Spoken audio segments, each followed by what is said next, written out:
Hi, I'm Clara, and this is the Practice with Clara podcast, where we go into philosophy and all things yoga related, which has been my passion for the last 20 years. Today's episode is all about the third chakra. We go into the difference between force and assertion, finding our gifts, and sitting in discomfort. We hope you enjoy today's episode, and if you haven't already, subscribe to the podcast. Welcome, everyone, to the Practice with Clara podcast. You're sitting with Stephanie. Clara. And Shiv. So Shiv is our guest today to talk about the third chakra. What's the Sanskrit name? It was Manipura. Manipura. And I thought, just like we did the last 2 weeks, I'd anchor by reading a little piece out of Wheels of Life by Anodea Judith. And so as Steph's about to do that, if you can, close your eyes so you can receive the little nugget from Anodea. In this fiery world of activity, you are a channel for power around you. You open to it, you burn with it, you drink in it, and you pass it on. Easily, effortlessly, willingly, joyfully. Your power peaks and returns, feeding the fire within, a molten core, feeding your body, silently charging, ready to expand when your next purpose calls. Can you do it one more time, Steph? In this fiery world of activity, you are a channel for power around you. You open to it, you burn with it, you drink it in, and you pass it on. Easily, effortlessly, willingly, joyfully. Your power peaks and returns, feeding the fire within, a molten core, feeding your body, silently charging, ready to expand again when your next purpose calls. So why'd you pick that, Steph? The themes for the third chakra are related to our power, our purpose, call to action.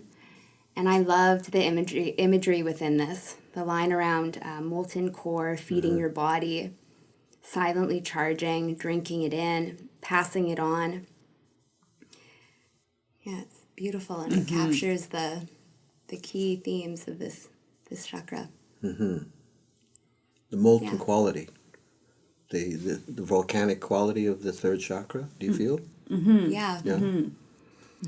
How fiery it is and waiting to be released, I guess you could almost say. And also that fire has like essentially three different qualities. You have like, right, the embers that are at the bottom that are that they're actually the hottest, but they're it's almost like a quiet heat, right? And then you have the middle heat, right? That is like it is what we generally look at, which is like the red and the yellows, right? And the white, and then above it is a halo of blue.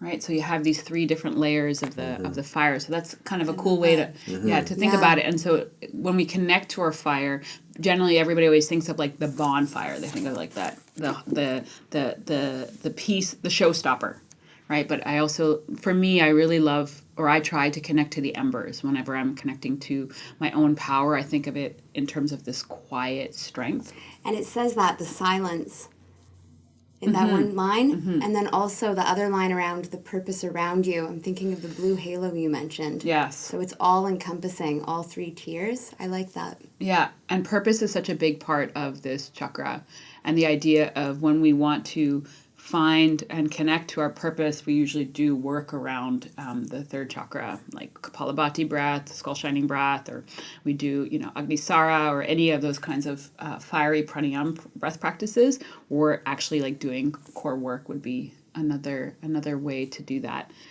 Dad, what do you think would be a way of connecting to your power in terms of esoteric or in terms of... I like the notion of what you said about the embers and the undercurrent. And, in the ocean, I'm going now from fire to water. That in the ocean, I think after a certain amount of, I think it's about 100 yards or so, there's no longer the turbulence. Down below. Down below, you have the deep undercurrent. And so you work from there. That comes to, for me, the notion of the collective unconscious and instinct. And so when you are in purpose, you need to connect to that core or that base, that ember quality, that undercurrent. And then from that undercurrent, the undercurrent is support for the other two, which is the turbulence, and then above the turbulence is you have the blue, which is the serenity. Yes. So you have base, and then you have turbulence, and then you have serenity. Mm-hmm. And that's what I feel power is about, being connected to those three aspects of the self. And also having them being connected to all three aspects and also being balanced in all three. Yes. Because sometimes when, again, like coming back to this idea of when, at least when I think of power, it's something that can be aggressive or something, that is kind of like very forward moving. And so that is that centerpiece or the bonfire as I was describing it, or the turbulence as you're describing it in terms of the water. But above that, or if you can move past that, there's this idea of the blue. I love this. Your imagery of serenity is kind of a good one. Mm-hmm. So can I, when I connect to my power, connect to all three aspects versus letting one dominate? Balance it, because that's the distinction between force and assertion, I would think. Mm-hmm. So that you're not being forceful, but assertion comes down from the harmony of those elements, those three levels of awareness. Yes. That you bring to your purpose. Otherwise, you become inflated. Yes. And then you fly off, or you become too preoccupied, and then you sink. Yeah, dogmatic. Yeah. Or rigid. I feel like sometimes within that idea of power, there can be rigidity. So can I still be fluid in that power? And that's what fire is: the fluidity of fire, the fluidity of water. Mm-hmm. As soon as you become concretized. Mm-hmm. We were talking earlier about poetry and concretizing poetry. Yes. And so when you concretize poetry, it loses its spirit, and it becomes something else. And so how would you concretize spirit? Poetry. We were talking about that by becoming too conceptual around it, trying to dominate the experience rather than having the experience. Because poetry, as we were talking about earlier, is disruptive in the sense that it brings a very concentrated effort of spirit, into play. Through the words. Through the words and through the form itself. Mm-hmm. And when you start to not play anymore, and when you begin to say, well, what's the meaning of this? And I was just thinking, we were talking earlier, Steph and I were talking earlier about my first day at school. I remember my first day at school. It was in Bombay, and we were driven there, and I was very anxious, and I didn't know what school was about. And what I realized what school was about was sitting down. And I never sat down for that length of time ever, because I used to walk around without any shoes, and I had to wear shoes. So the constriction that came to the body, in the same way, the constriction that comes to the body of poetry, the spirit of poetry, when it's constricted, when you put shoes on it and make it sit in a certain way and make it answer it in a certain way, then it becomes concretized. That's what I feel what concretization is about. And that's okay at certain times. You need to have concretization, but you also need release from that. Yes. And balance. Yes.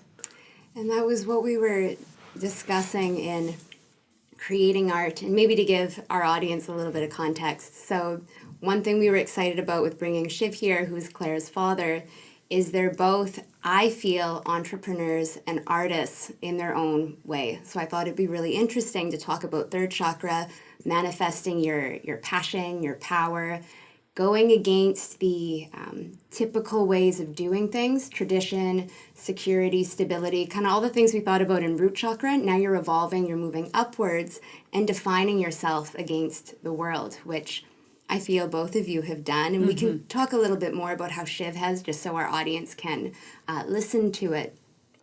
But in managing your own business, which you both have done, and creating art, you really are bringing your own ideas, your expression to the world. And sometimes when you're doing that, there becomes, I think the difference between assertiveness and force is you assert yourself in that this is what I'm offering, but you're not telling anybody this is how you do it. Right, it's not a dictatorship. Yes. Mm-hmm. And my example with poetry, in reading certain poems, I was in a workshop last night, the explaining of an idea becomes so overdone that the feeling is lost. And then art, to me, and this is what Shiv and I were discussing, it doesn't need to be fully understood, and it should be making a statement of something, but if you don't fully understand what the statement is, I also think that's okay, because we're all going to see things differently.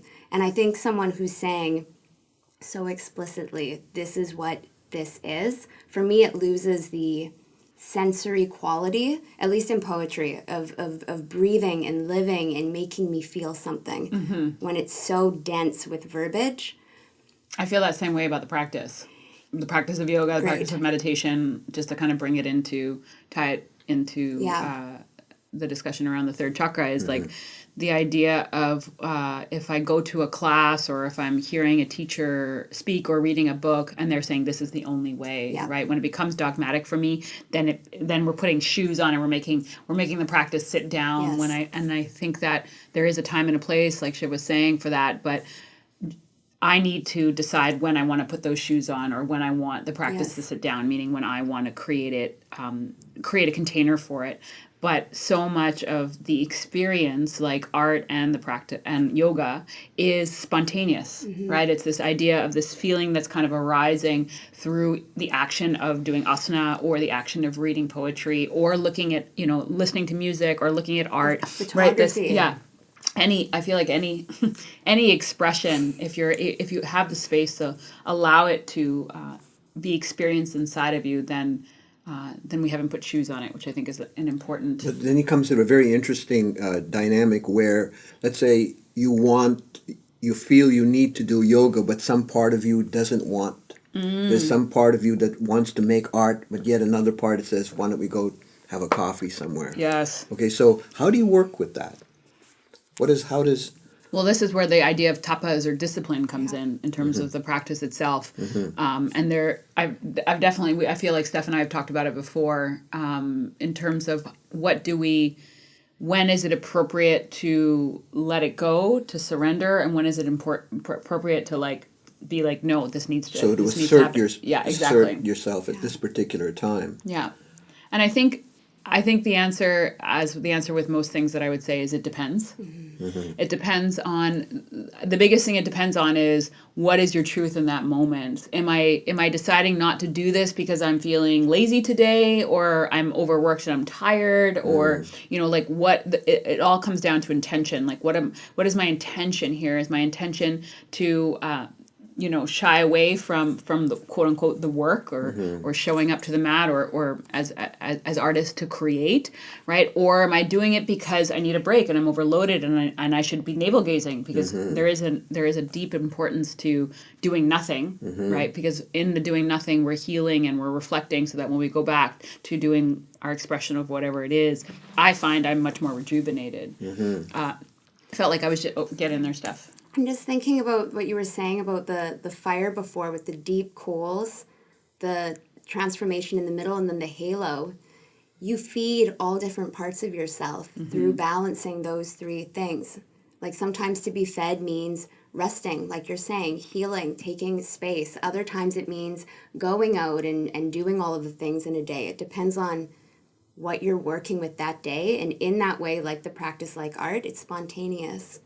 But the question that I feel like Shiv's bringing up that's a good one and always should be checked in is like, when do we know it's appropriate to do that, and when is it not? Like, Bob Dylan says it in a really interesting way. He says it how to hold and release in a holy way, in a divine way. Can you say in that a again? sacred way. How to hold and to release in a holy way. Okay, meaning wholeness. Yes. Okay. So you're entering into a sense of wholeness, and you're coming out of that wholeness. Now, because I think yoga has to do with that unity and maintaining that wholeness between those three levels we were talking about. And how do we go about doing that in our daily lives? Because what we're doing in essence is we're using our power upon ourselves. We're regulating ourselves. Yes. And so where does that come from? Where does that knowingness come from?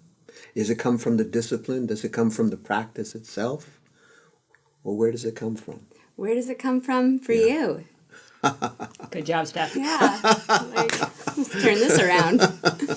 Where does it come from me? It comes from the practice. It's a daily practice that and it's one of authenticity towards oneself, to be truthful towards oneself. And that means recognizing when I'm, for example, when I'm being lazy, and knowing when I'm lazy, what it feels like I would imagine, for me, it all begins and ends with the body. So what it feels like in the body in that moment. For example, I got up this morning and I was listless. I was heavy. I was in heaviness. So I was paying attention to that heaviness, and from that heaviness came this memory, because I was thinking, what is the third chakra, and so on. But what it came down much deeper down is, when did I first start to learn something? And it was my first day of school. And what was my experience of school? Heaviness. So I connected. See, so that's a little bit about the practice, how the practice brings consciousness to your process in the moment. And what is your practice? It's hard to tell. I no longer feel I have a practice, and yet I do. Okay. And the older I get, the more curmudgeon-like I become. So I don't want to deal with a lot of stuff, So I recognize that. I get very irritated. I don't want to deal with it. I've been dealing with this all my life, and I have to deal with it again. So there's that quality of curmudgeonness. Yes. And yet I know that it is important for me to stay in that place. Yes. Because I'm sure when you're doing your practice, when you're doing the Poses. the poses, you say, and you feel all the things that are imposing themselves against going forward. Yes. And so what my practice is becoming conscious of those boundaries, and being with them, and learning to love myself in the process, rather than imposing my dictating, which is forcing. So it's force. yeah. So I'm always looking at when there's force and when there's assertion. And listening to you, I'm getting the sense that part of honoring the third chakra is being uncomfortable. Yes. Yes. So being in the Yeah. fire Yeah. is being in a pressure cooker. You're sitting in some sort of discomfort. Yeah. And the idea of that, just building on that, is that through the fire, whatever it is that we're uncomfortable with transforms, right? Because it's not the fire that is actually uncomfortable; it's what we're bringing to the fire that has discomfort. So I want to loop back to something you said in the beginning of class, because I think it also goes with what Shiv was just saying in waking up and feeling heavy, lethargic, that density. You mentioned some breath work to stimulate the fire center, and that would also break up that lethargy and get things moving. So maybe unpack a few of those pranayamas that you mentioned. Yeah, so Kapalabhati, skull shining breath, is a sharp exhale out of the nose. If I do it on my mouth, it sounds like this. Through the nose. And so the idea of that is you don't think about the inhale, it's just a sharp exhale, and you're bringing the abdomen in and up. And so the idea of that is stimulating the abdomen itself and drawing the energy upwards. Because generally when we're feeling lethargy, right, Shiv described it, we're heavy, right? And we're back into that. It's usually heavy, dark. We're going into the elements of earth, or in the gunas in terms of yoga, we would be talking about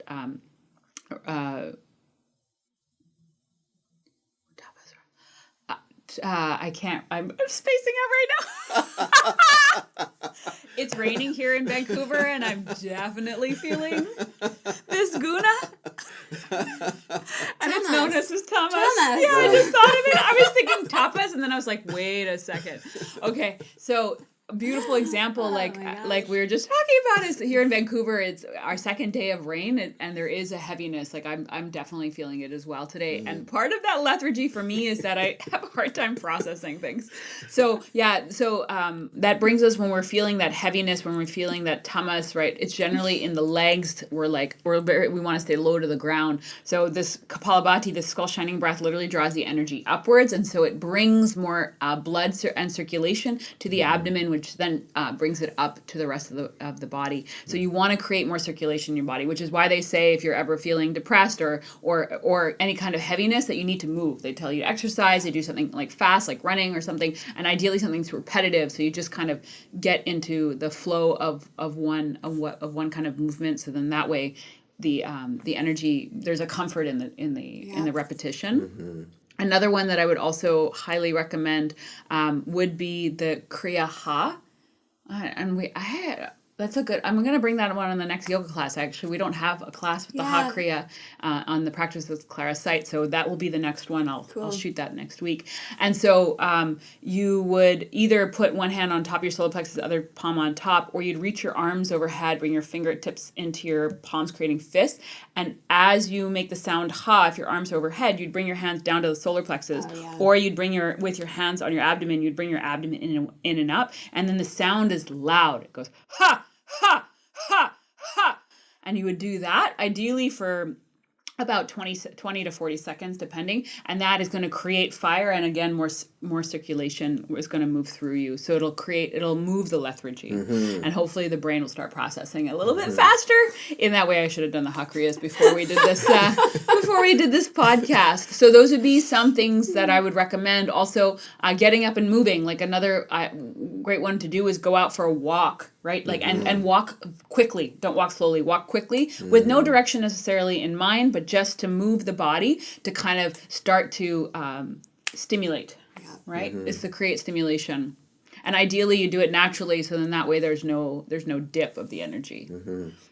Yeah, we've done the Ha in classes, and it lights you up, and it's the sound, it's bringing vocals to it as well, that really you feel it resonating in your body. Yeah, and also I think there's a sense of when we connect to our voice and use our voice in a strong way, we're connecting to our power. And ideally with like why I love the Ha Kriya is Ha doesn't mean anything. So we're not attaching any meaning to the sound, we're just making the sound. And Ha is sharp. Yes. It's not like Brahmari's breath where you're humming and it has that really tranquil, kind of elusive quality to it. Like Ha is sharp. It's like you're cutting through.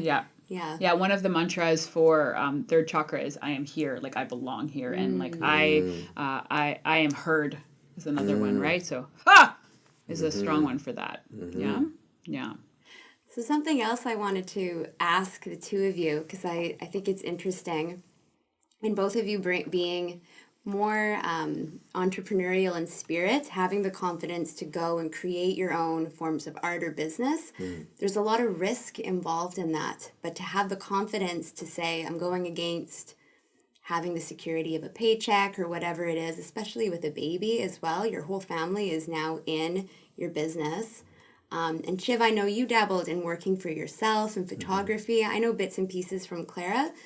So just talking about that and giving our audience something to chew on if they're kind of on the precipice of owning the third chakra, but maybe not quite there, what advice you would give to someone? So one of the things I thought it would be interesting to go into is for Shiv and Clara to share a little bit about their advice for people who are sitting and maybe struggling with the third chakra and coming to their own space where they're creating art or managing their own business and kind of taking the leap of faith to do something for themselves, because both of you have gone through that process and there's a lot of risk involved, and you do need to kind of, I think, stay in that seat of the fire where you are uncomfortable, but it's that pervading sense of power, like the quote I read where you're uncomfortable but you know that you can do it. And the perseverance to do it. A lot of it I feel like is perseverance. Yeah. It's like they say in the I Ching, always at the end of the I Ching, perseverance furthers. And it is really about that. And it's a sense of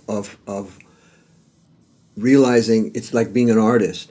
You don't have a choice after a while. You know, there is no choice, because the other way of living is not amicable to your being. Yes. There's something in you that you know, like Robert Frost said, there's something that does not like a wall, and I felt like I was coming up against walls if I was working regularly. So then I didn't know exactly what I wanted to do, and I wanted to die actually, And how old were you when this was happening? I was about 24, 25.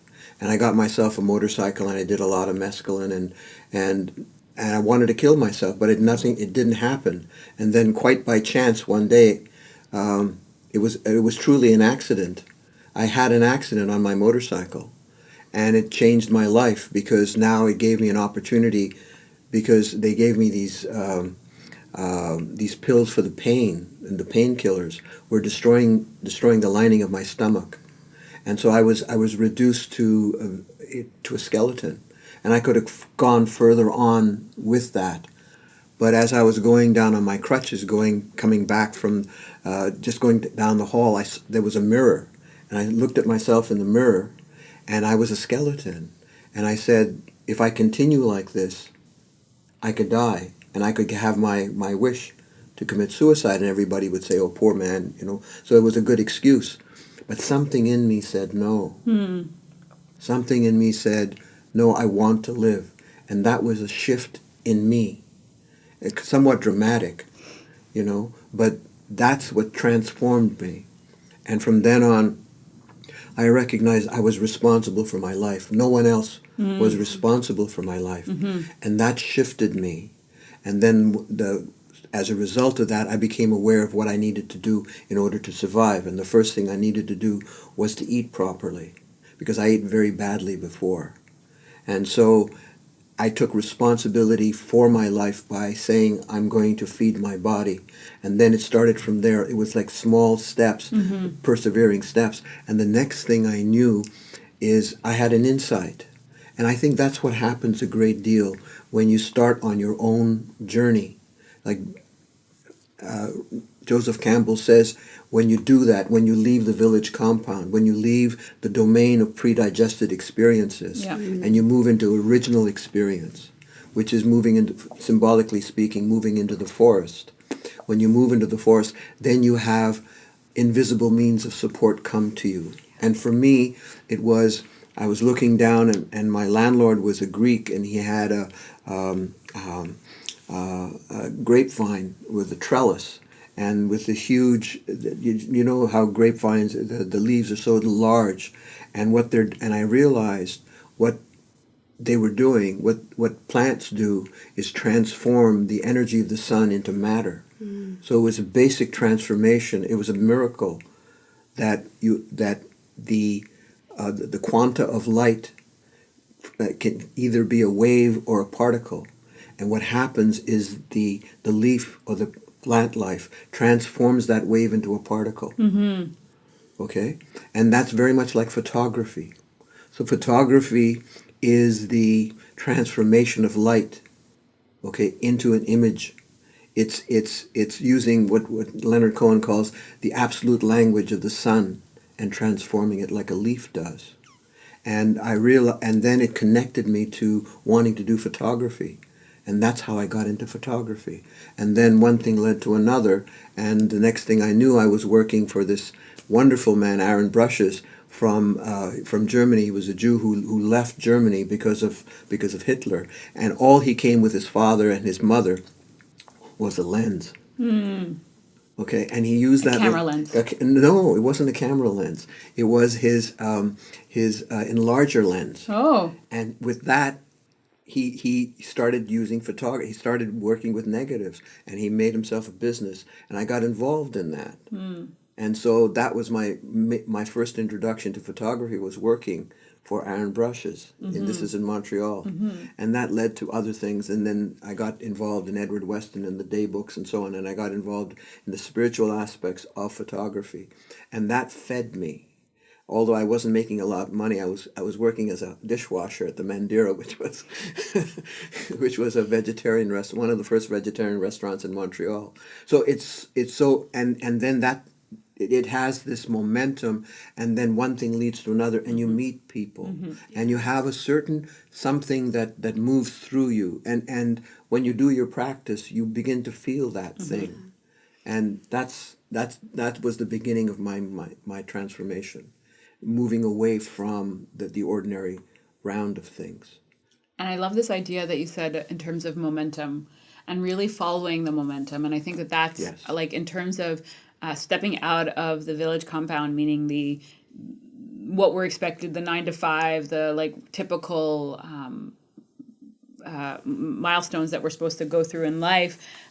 Instead of, when you step out of that, you need to kind of follow your nose and also ride the wave of momentum. So you need to be conscious of what's happening and what's coming towards you and moving towards what you think is going to feed you. And then through that, I mean, like, I feel like I literally stumbled upon working for myself. Like, I was working at a restaurant and I was in, university, and I stumbled upon doing a yoga teacher training because a friend of mine decided, like, my friend Alex Dawson, who you met in LA, said to me, I'm going to do this teacher training. Why don't you do it with me? And I said, okay, yeah, I'll do that with you. I mean, I thought I would just like learn more about yoga. But I just kind of followed it. It felt like the right thing to do. And then I realized I really enjoyed it. And then from there, like a friend of mine was managing a studio, and somebody had just left, opened her own studio. And so he's like, why don't you take these classes? And it kind of just went that way. And so the key is you need to follow your nose, right? Go with instinct, and also ride the wave. And there'll definitely be points of discomfort where you're like, am I going to be able to make a living? Especially if you are, if you do have a family or what have you, there is responsibility. So trusting in that, and also being pragmatic is the other thing. Like, I don't think you should throw everything to the wind and like, I was chatting with a friend of mine yesterday, and they had friends who had just had a baby, and they decided they were going to sell all their furniture in their house and they're going to open a yoga studio. Right. And then 3 weeks later, they realized with a 3 week, with a new baby, and that they might need furniture and they might need things. And so, yes, you want to follow that momentum, but also be pragmatic about it. And so, yeah, it is a sense of riding the waves. And so feeling the current as it's coming towards you, meaning as opportunities are coming towards you, you want to kind of observe, am I going to ride this opportunity or am I going to step this one out? Like, now I'm kind of using the metaphor of surfing waves. And so in that sense, you're always like just treading water. You're just kind of allowing yourself to be there and observing like what's coming towards me and how is that going to feed me.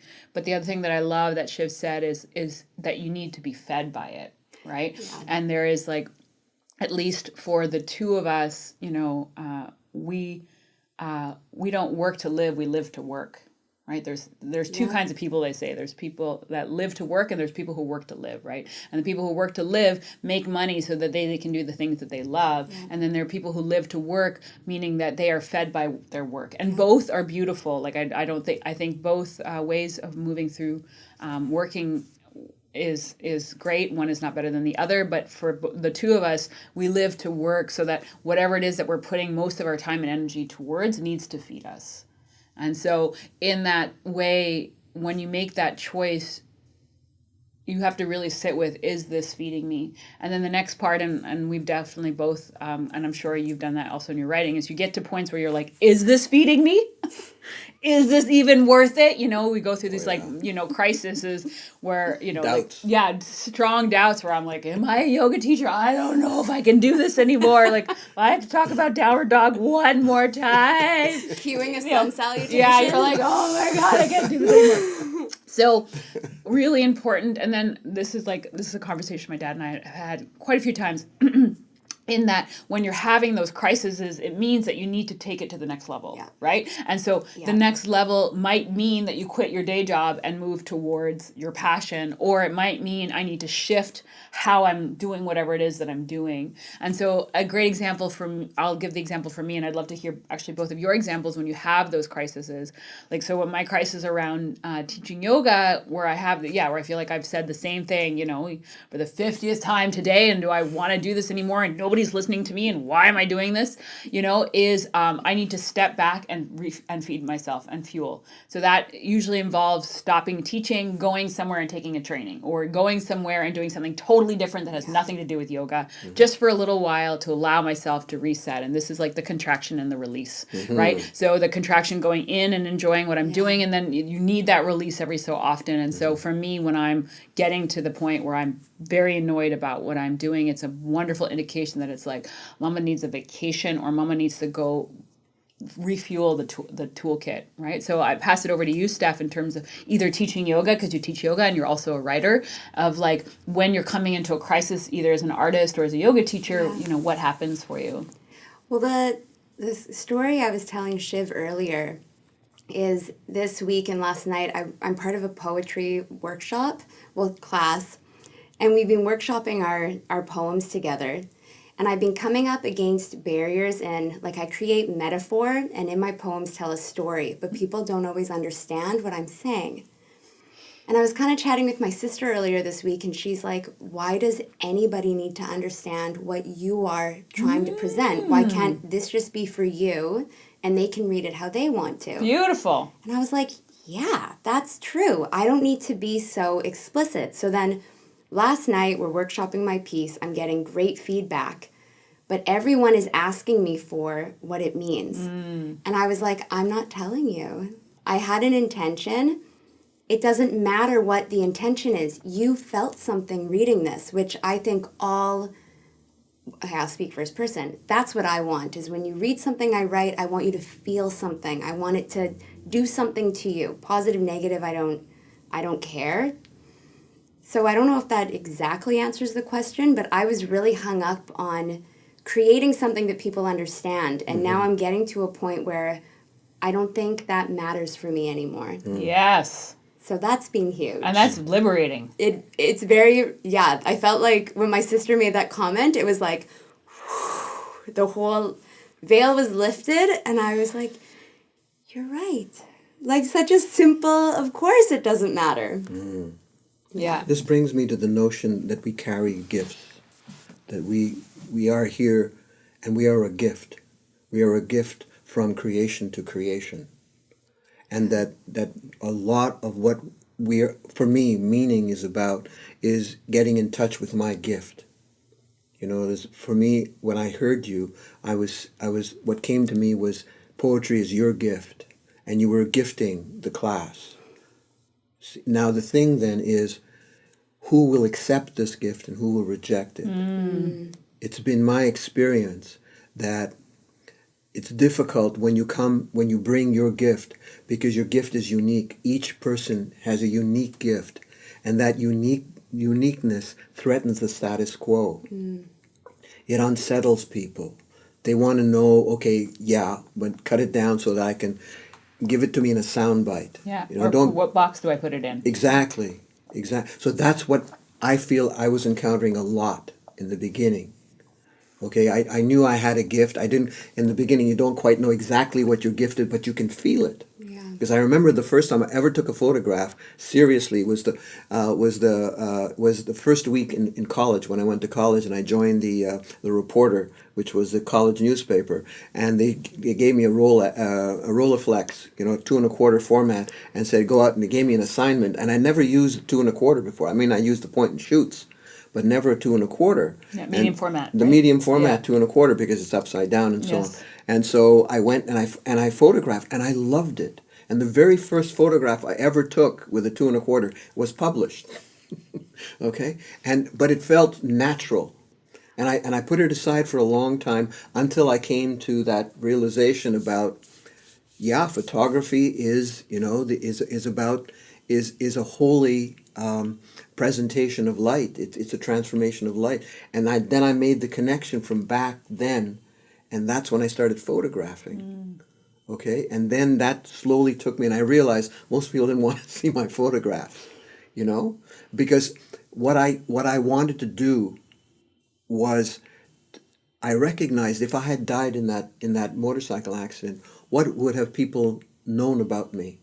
Very little. So I felt what photographs for me was, I was photographing things that I loved. So I worked with what you love. I think that's very fundamental to our gift, what we love. Yes. Okay, because what we love is what we give back, and so my photographs are my gifts back with light. It is my encounter with light and with creation. So your poems. What do you feel what that poem was? What gift is that appropriate to ask you that question? And how do you mean? In the sense that you were presenting a poem, and that poem was saying you were gifting that poem To the class. to the class. Yeah. And they were saying, well, yeah, this nice gift, but now what is it all about? But you're saying, well, it's here, but what is it about? It's here, but what is it about? Yeah, that's exactly Is that it. what yeah? That's exactly it. And I think it's liberating, and I think this is all relating to third chakra in that. And you said it about yoga. Like, if people don't like your class, let them roll up their mat and leave. They will find someone who has a gift that they want to receive. Or it gets them in touch with their own gift. Yes. Yes. So, but you don't stifle your gift or your way of presenting whatever it is you're offering, be it photography, yoga, poetry, painting. Cooking. Yeah. Yeah. All the things. You do it for you. And if someone is on the receiving end and wants to experience it with you, amazing. But if they're rolling up their mat and leaving the room, bye. Like I'm also, and that's third chakra to me, is stepping purpose. into that and your confidence and your one of you said it earlier, surrender, where you're just surrendering to, this is where I am right now, this is what I have right now, and I'm okay with it.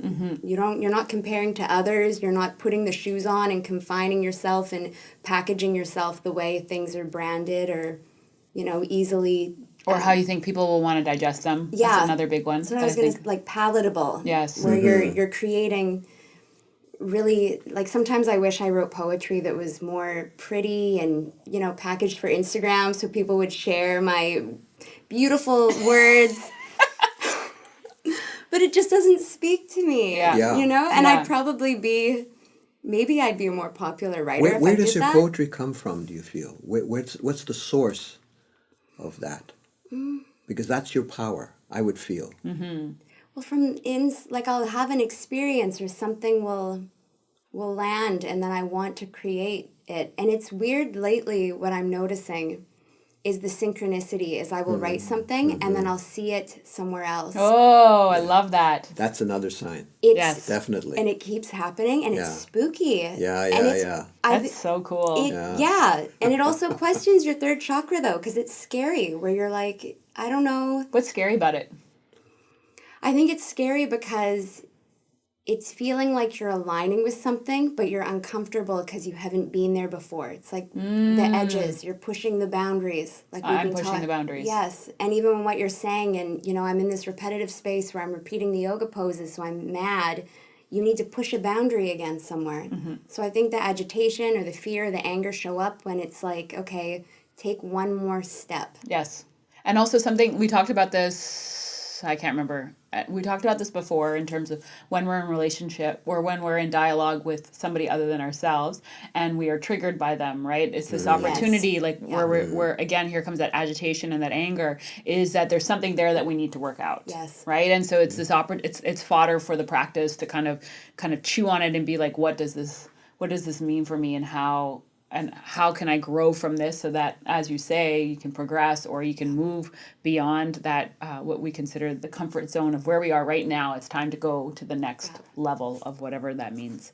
And so I kind of would love to leave it to our audience in terms of what do you think your gift is? Like, what are you here to, as Shiv said, right? What is coming through you to share with the universe? What is inside of you? Say it again. I was like, here we go.